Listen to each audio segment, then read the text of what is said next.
A paz do Senhor, queridos, estamos aqui mais uma vez para trazer um pequeno esboço da nossa lição da Escola Dominical. Como já é de costume, todo domingo nós lançamos um vídeo no canal EBD Araranguá.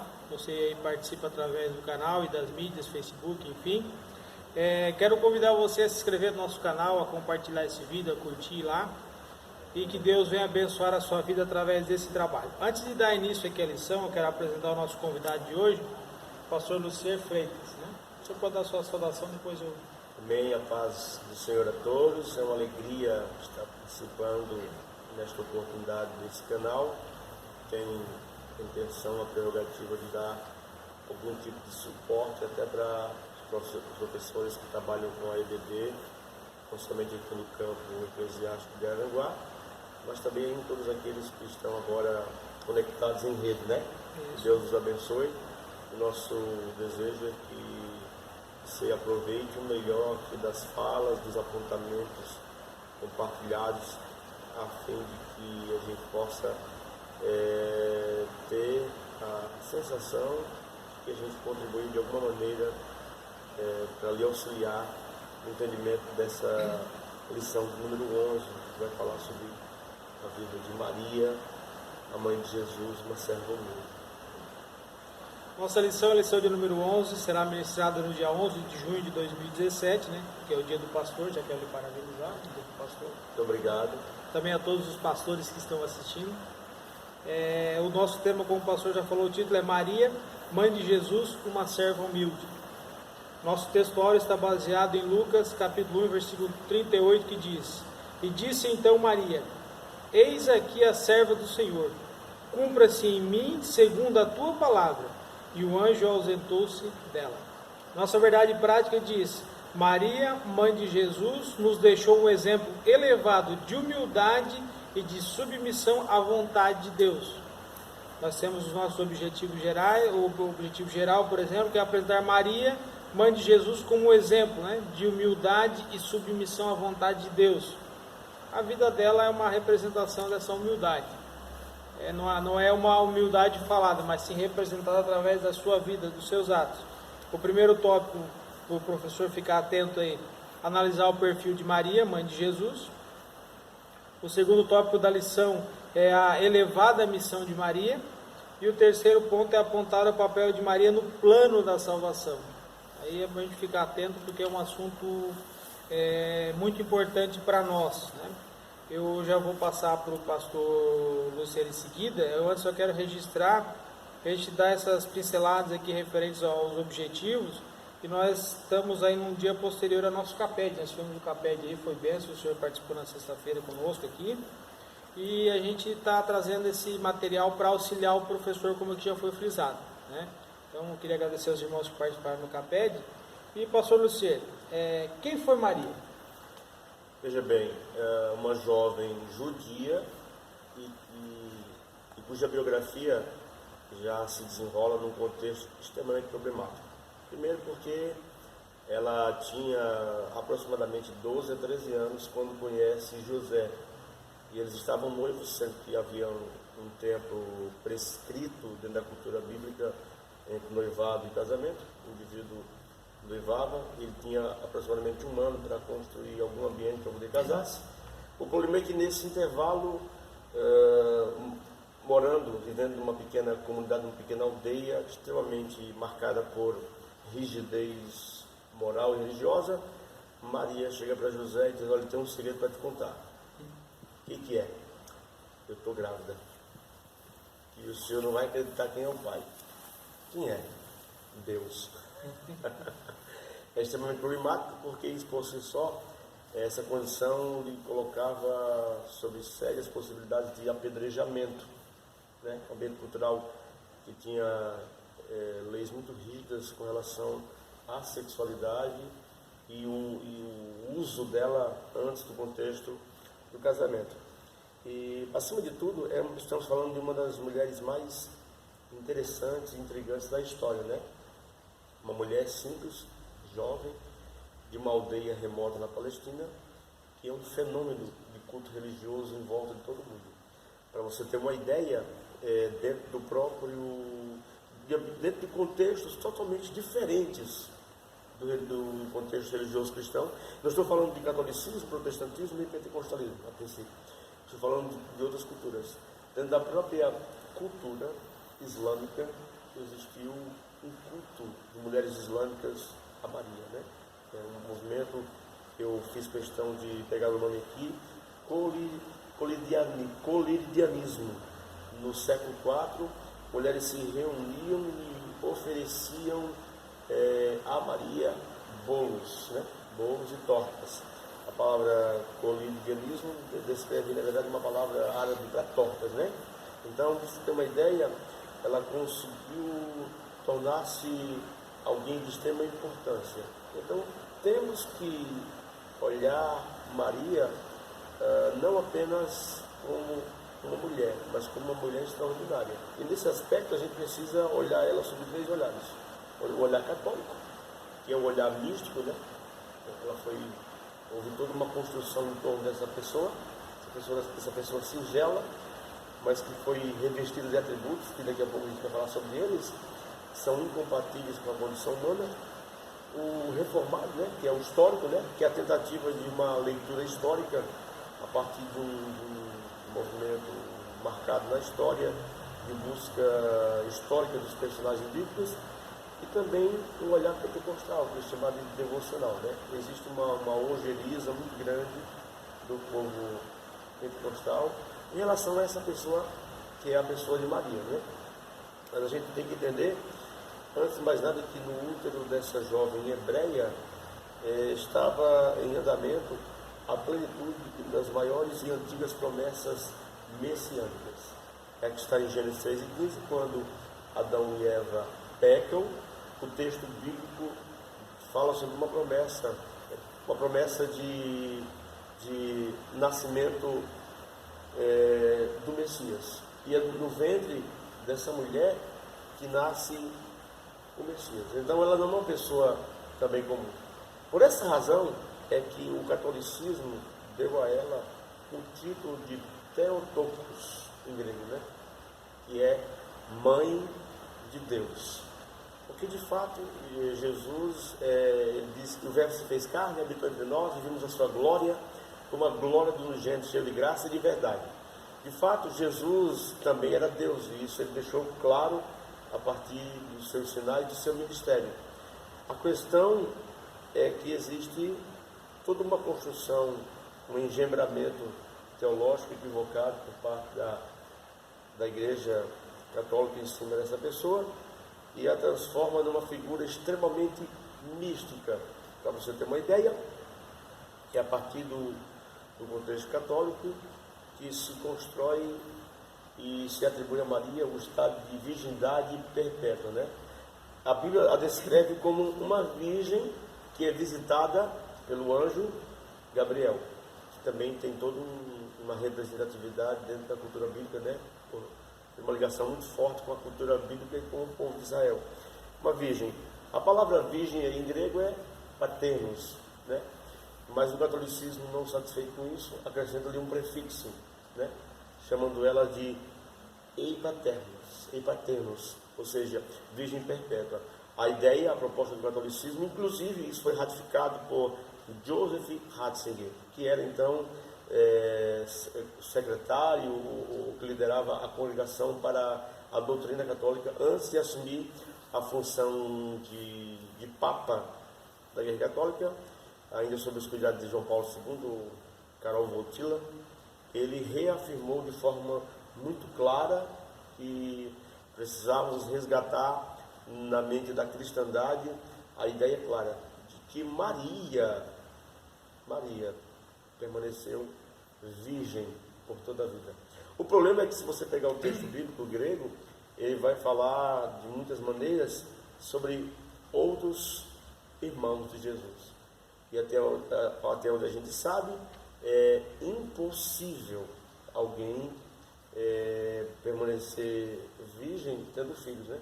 O próprio ato do nascimento de Cristo, que não foi uma coisa desumana, do contrário, é uma coisa profundamente humana. Há quem olhe para a cena do Natal de uma forma romântica e bucólica, né? Mas se você olhar para a perspectiva real, é um ambiente onde há muitos animais. Animais geralmente que atraem muitas moscas, né? Então é um ambiente, a gente olha para o presépio de Natal e vê uma coisa tranquila, quieta, agradável, mas na verdade havia ali inquietação, desconforto.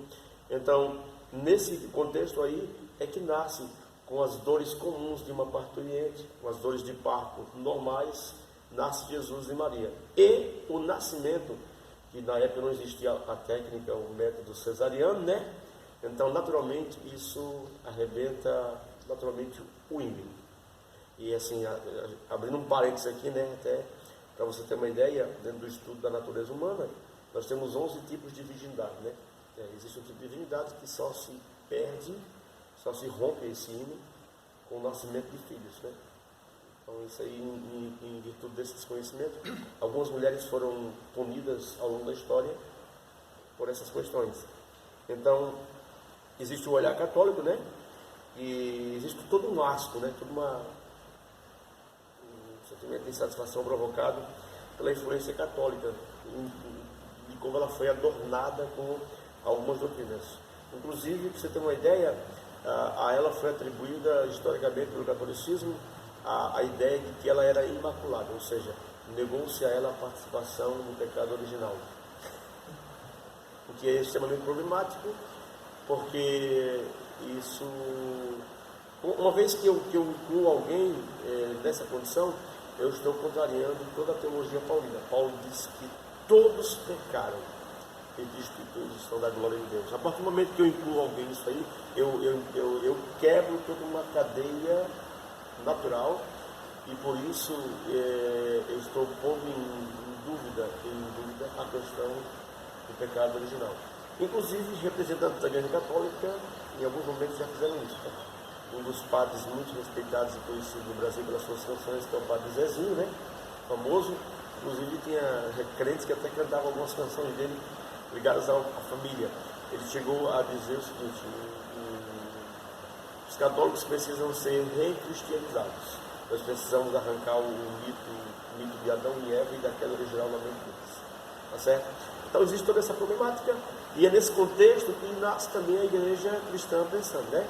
No século XVI existe um resgate por parte da igreja reformada, pelo pouco que lemos, existia um respeito muito grande por parte dos reformadores em relação à pessoa de Maria. Estou pensando em Calvino, estou pensando em Zwingli, estou pensando em Lutero. Mas também poderia pensar em outros vultos ligados à reforma do século XVI.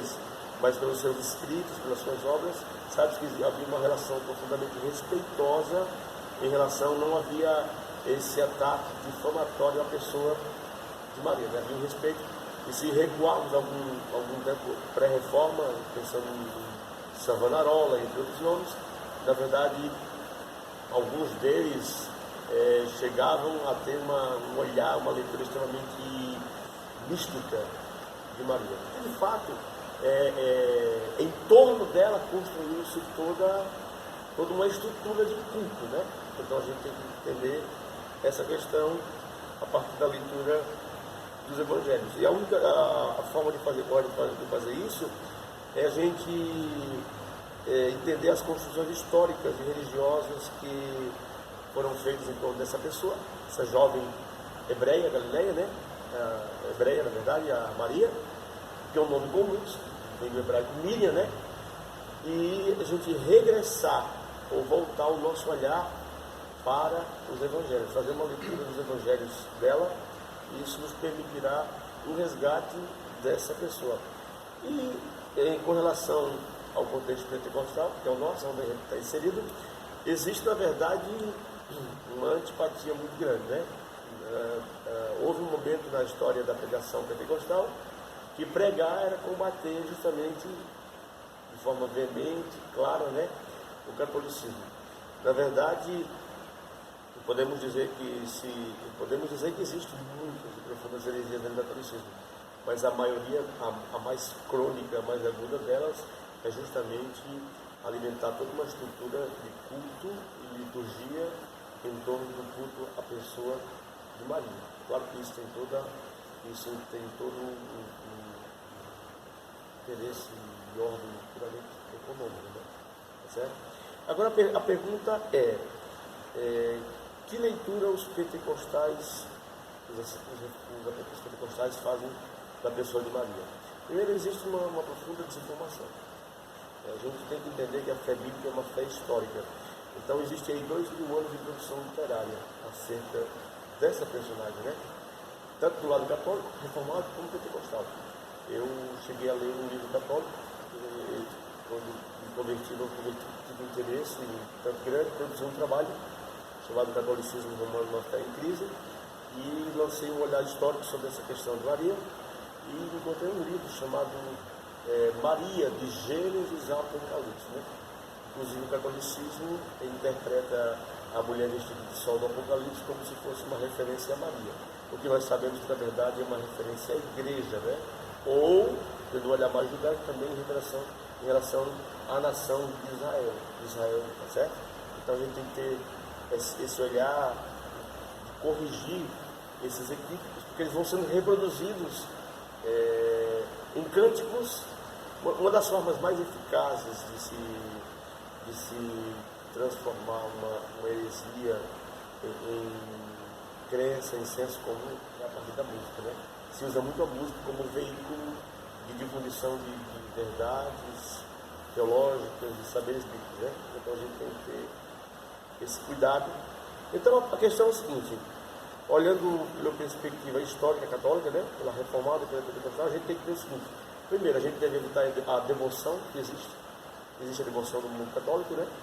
Existe a indiferença no contexto reformado, mas na verdade a gente deve propor o seguinte: uma aproximação equilibrada, né? Entendê-la como mulher inteligente, mulher modelo de maternidade, né? E afinal de contas estamos falando da mãe do Salvador. Mas uma coisa interessante aqui que eu preciso pontuar é que o catolicismo, de forma muito engenhosa, ele faz uma defesa quando a gente acusa eles de idolatria a Maria, né? Eles usam 3 palavras: a palavra interdúlia, para definir a veneração a Maria, ao invés de latria, que seria adoração. Ele diz que a adoração é somente a Jesus. Mas ainda existe uma outra palavra que é dúlia, em grego ou latim, que se aplica aos santos, né? Ou seja, eles, quando eles se dirigem aos santos, como mediadores, eles estão dizendo que existe uma prática de dúlia, né? De respeito, uma aproximação intercessória, né? Isso já foi por terra a proposta das epístolas paulinas, que diz que existe só o mediador de Deus e dos homens, a saber, Cristo. Eles dizem que, na verdade, a adoração eles só prestam realmente a Jesus e a Deus, mas na verdade, da prática a gente percebe que não é isso. E existe também a questão de racionalizar e de legitimar a prática deles por uma palavra chamada hiperdúlia, ou seja, o que eles dizem é que existe uma aproximação respeitosa. Eles se dirigem a Maria de uma forma muito respeitosa. Mas Joseph Ratzinger, o atual Papa, em seus escritos, disse o seguinte: que Maria tem um papel extremamente importante na salvação. Como? Não é dentro daquele aspecto soteriológico tradicional e clássico. Ele diz que, de fato, ela tem um papel participativo no processo de salvação. A gente vai perceber isso a partir de uma obra chamada O Alto da Compadecida, escrita pelo poeta, teatrólogo, escritor, filósofo paraibano, chamado Ariano Suassuna, né? Na obra O Alto da Compadecida existe uma demonstração clara do real papel de Maria no processo de salvação, ou seu papel soteriológico a partir do olhar católico. Há um momento em que pessoas envolvidas com cangaços comparecem diante dela e eles estão sentenciados pelas práticas em vida, mas Maria dá uma aproximada na obra O Alto da Compadecida, intercede a Jesus e aquelas pessoas são então salvas. O que é extremamente preocupante, é uma soteriologia capenga, equivocada, herética e que na verdade põe em crédito os méritos da obra salvífica de Cristo. Quando Cristo disse está consumado, tetelestai, né? Uma obra plena, né? E o escritor aos Hebreus vai escrever o sacrifício de Cristo da seguinte maneira: que o sacerdote entrava uma vez por ano, mas antes de oferecer pelo povo, não oferecia por si mesmo, mas ele entrou uma vez e ofereceu-se a si mesmo por todos. Então, por essa razão é que a Bíblia diz que a ele foi dado um nome pelo qual devemos ser salvos, né? Porque ele não teve por usurpação ser igual a Deus, mas humilhou-se, rebaixou-se a morte de cruz. Por essa razão, Deus lhe deu um nome que está acima de todo nome, para que diante dele se curve todo joelho. Mas é interessante que o texto, a narrativa evangélica, que é o texto áureo, ali vai falar sobre aquilo que é chamado de magnificat, que é o cântico, né? Em cima disso aí foi feita uma vasta produção no campo da literatura, da música e da pintura, né? Da visitação do anjo, né? E nesse texto ali, Maria se dirige a Cristo negando esses atributos como Theotokos, Imaculada. Ela se dirige a ele como meu Salvador. Então isso põe por terra de uma forma sumária, né, essas atribuições que são feitas à pessoa de Maria. Os tópicos, de um modo geral, vão ser trabalhados a partir da seguinte perspectiva. Primeiro, a gente vai ter a questão de quem era Maria, que já foi dito nessa manhã. Nós temos sua qualidade e seu caráter, ou seja, um olhar sobre a sua biografia, né?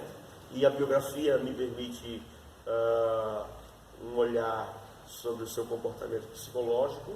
Estamos falando de uma pessoa profundamente equilibrada, sensata, um modelo de saúde psicológica. Pra você ter uma ideia, ela tinha consciência dos riscos que envolviam aceitar aquela proposta.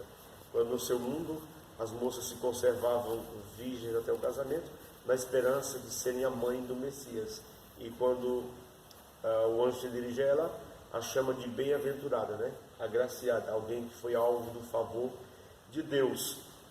E também é dito acerca dela: bendita és tu entre as mulheres. Está falando das mulheres de Israel que esperavam serem mãe do Messias.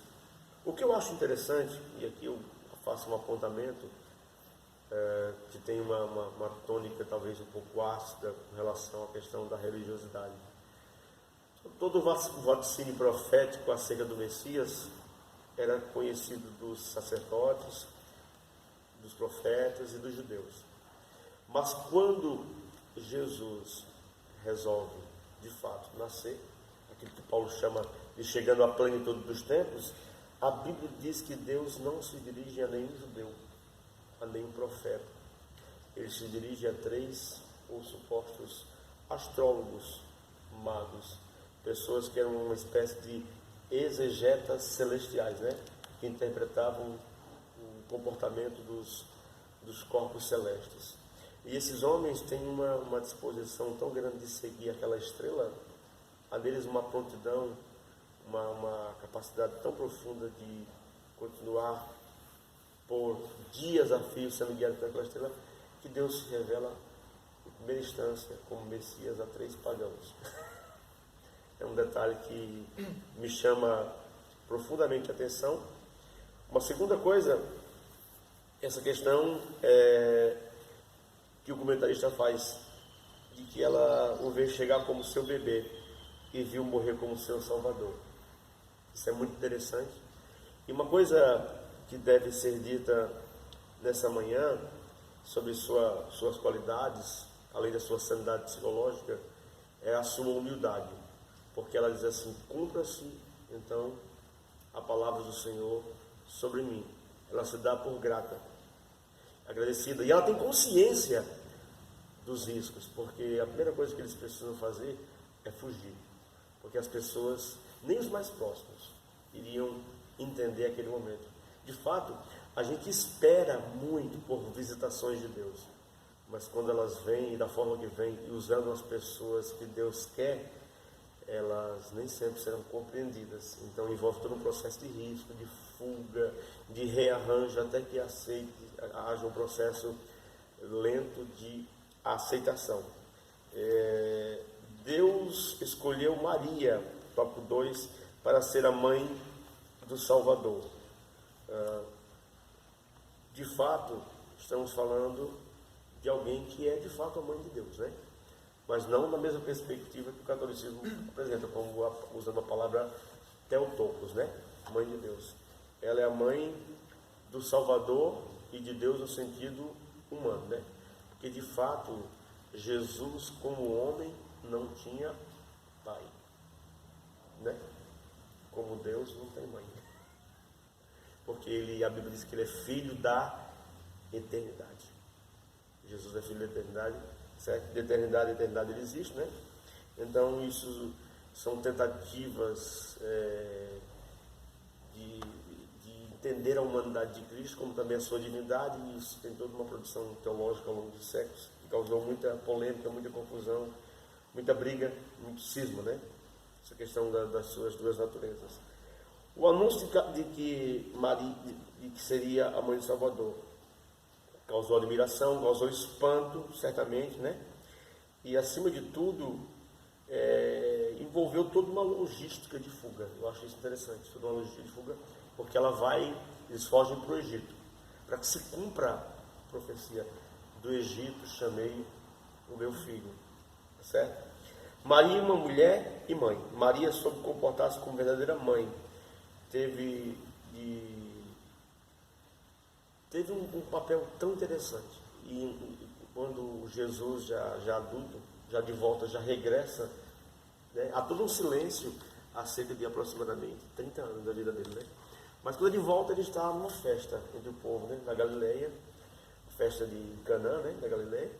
E estando ali na festa, o texto apresenta as poucas vezes que Maria fala. Uma coisa que você vai perceber é que Maria não é falastrona. Maria é muito quieta.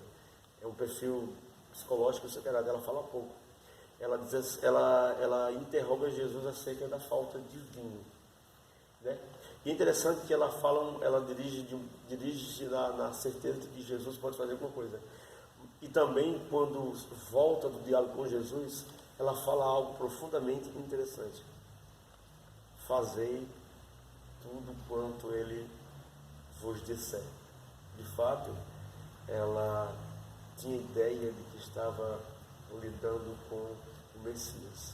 Coisa interessante, né? Coisa profundamente interessante. Eu fico impressionado com essas posturas, né? Agora a questão Maria deu à luz a semente da mulher. Foi aquilo que eu falei. Em seu útero ela estava gestando, né, uma das maiores promessas messiânicas da história, que tinha aproximadamente 4.000, acho que quase 5 mil anos. 5 mil anos, né? Não, 4 mil anos, na verdade. 4 mil anos. E, de fato, ela se torna a mãe do Salvador. Uma coisa que a gente também tem que entender, que ela é mãe, mas não mediadora, né? Porque isso é um outro arranjo teológico do catolicismo. Para você ter uma ideia, dentro do mundo católico existe uma aproximação de Deus que diz que se dá por Maria. Na verdade, biblicamente isso é muito comprometedor e de uma seriedade. E nós hoje temos a liberdade de contrariar isso, né? Durante séculos, quem contrariou isso foi morto. Foi acusado de heresia, foi torturado, principalmente sobre o tribunal da Inquisição Católica. Né? Outra coisa que a gente tem que Maria não é redentora, mas na teologia católica ela é chamada de corredentora, ou seja, que a salvação também passa por ela. Mas na verdade não passa, né? Passou pelo seu útero, mas não tem nada a ver com a pessoa dela. A intercessão de Maria, a suprema autoridade de Maria, são atribuições que lhe foram dadas dentro do catolicismo. Na verdade, eu fiz aqui um pequeno apontamento sobre os equívocos daquilo que é chamado de mariologia, né? O marianismo é um movimento teológico, religioso, extremamente sério, né? Vou listar aqui algumas coisas, alguns dogmas e doutrinas que foram construídos em torno da pessoa de Maria. Mãe de Deus, que aqui eu falei, Theotokos. Imaculada Conceição, isso aconteceu em 1854. corredentora, toda santa. A gente chama isso em grego de panagia, né? Ou seja, ela não foi manchada, não participou das manchas do pecado original. Isso é extremamente comprometedor. Assunção, acredita-se que ela foi assim como o seu filho, ela foi arrebatada em vida e conserva-se inteira. Na verdade, seus restos mortais estão como restos mortais de seus discípulos, aguardando o toque da trombeta, aonde haverá um triunfo da obra de Cristo sobre a morte, né?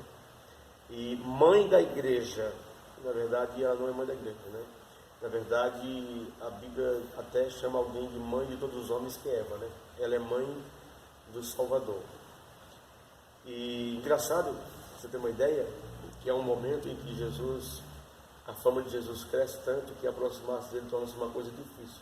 Inclusive para a própria família, né? Há um momento que, acho que é em Cafarnaum, diz que a mãe de Jesus e os seus irmãos, né? Seus irmãos, então, você já compromete muito essa questão da virgindade perpétua, né? Estão lá fora e mandam um recado: olha, sua mãe e seus irmãos estão aí fora e querem entrar. Ele disse: quem é minha mãe e meus irmãos? Senão aqueles que guardam as palavras e os mandamentos do meu Pai. Jesus, naquele momento,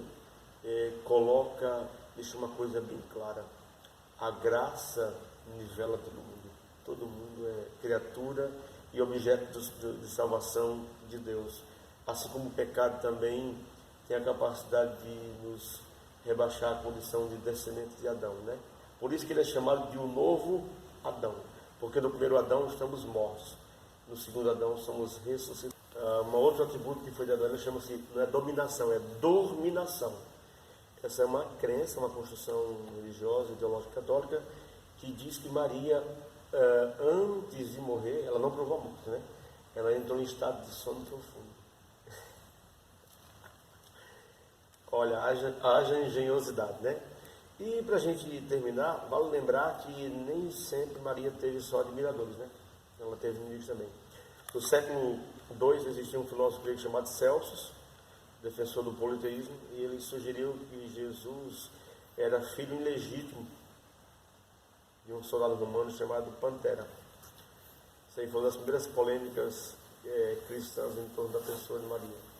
Ou seja, esse indivíduo, esse filósofo, uma série de tentativas de levantamento histórico, que dizia que na verdade o que aconteceu foi que Maria teve uma relação extraconjugal com esse soldado romano chamado Pantera, e teve esse filho também recebeu esse nome Jesus, né? Mas na verdade a Bíblia deixa bem claro, né? Quando Maria recebeu a visitação angelical, ela perguntou: como se dará isso? Ele disse: a virtude do Altíssimo te encobrirá, te envolverá, e tu conceberás e darás à luz a um filho. E outra coisa, além de cuidar, a ela foi dada a resposta: e tu lhe darás um nome, né? Então existe toda uma problemática. Então nós olhamos até aqui a questão de uma adolescente, né? Grávida, portando no seu ventre o Messias, numa cidade pequena, as complicações éticas e morais disso, os riscos, a fuga, temos a construção histórica, né? E também fica aqui a proposta, né? Da gente fazer algum tipo de leitura evangélica de Maria para saber quem ela é, né? Para a gente também não haver nem diferença, nem veneração mística, nem indiferença, né? Mas uma aproximação respeitosa, tendo em Maria um modelo de maternidade e um modelo de mulher, um modelo também de pessoa feminina destacada, no contexto em que o mundo era regido por homens, e ela abraça de forma corajosa a proposta de ser a mãe de Salvador. Muito obrigado, viu? Deus abençoe. E fica claro para nós que dentro do contexto hoje, como o senhor citou, é normal uma mulher gerar um filho sem ser casada, só que no contexto histórico isso era terrível, né? E ela teve a humildade em receber o plano de Deus e correr os riscos, né, como o pastor falou. E lógico, aí essa figura agora vem sendo mistificada, ela vem sendo, às vezes, eu ouvi esses dias um vídeo que é um padre pregando, né, fazendo seu discurso, que quando ela entra no inferno o diabo estremece. Oh, meu Deus. Entendeu? Como se Jesus não... Na verdade, hoje, o que aconteceria com uma moça se ela chegasse e dissesse que estava grávida do Messias? a gente enquadrava ela dentro de uma patologia psiquiátrica e internava ela, né? Com esquizofrenia, né? Tá certo? Então, são coisas que a gente vai... É bom o professor tomar cuidado com isso, porque com esses pontos eu me refiro, para que fique bem esclarecido para o seu aluno, para que ele possa, quando for questionado, defender biblicamente. Porque o pastor citou que no tempo da Inquisição pessoas eram mortas defendendo isso, contrariando isso. Sim. Hoje nós temos a liberdade e nos calamos. Sim. Hoje nós não tocamos no assunto. Covardemente, né? Covardemente. As pessoas morreram defendendo essa ideia. E hoje nós temos a oportunidade de pregar a palavra, mostrar a verdade, não é discutir religião, mas mostrar biblicamente, né, através da Bíblia, esses assuntos. Então o professor da escola dominical aí tem esse papel importante, levar aos alunos essa verdade. A sua conclusão diz: Maria merece todo o respeito, a honra e o conhecimento de seu papel no plano de Deus em relação à humanidade. Olha só, na presciência de Deus, Jesus já era a semente da mulher. Gênesis 3:15 que o pastor citou. Que havia de ferir a cabeça da serpente, que é o diabo. Ela foi a única mulher que concebeu pelo Espírito Santo. Mas não há qualquer base bíblica para que lhe rendamos culto, adoração ou a consideramos mediadora entre Deus e os homens, pois esse é o papel exclusivo de Jesus Cristo, nosso Senhor. Então qualquer doutrina fora isso é heresia. Então a gente tem que atentar para isso. E eu queria agradecer ao pastor Lucier por nos ajudar. Eu que agradeço, para mim é uma honra estar participando do canal. Parabenizar vocês aí pela iniciativa. Ela coloca à disposição dos alunos, professores, ferramentas que lhe auxiliarão no bom desempenho dessa tarefa tão árdua, né? Que é a tarefa de ensinar a escola bíblica. Deus abençoe vocês de forma poderosa, viu?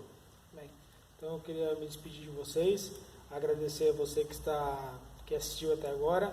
Curta aí, deixe o seu comentário lá no canal para a gente saber como é que está repercutindo aí. Compartilhe também o link lá no Facebook, vamos propagar esse vídeo.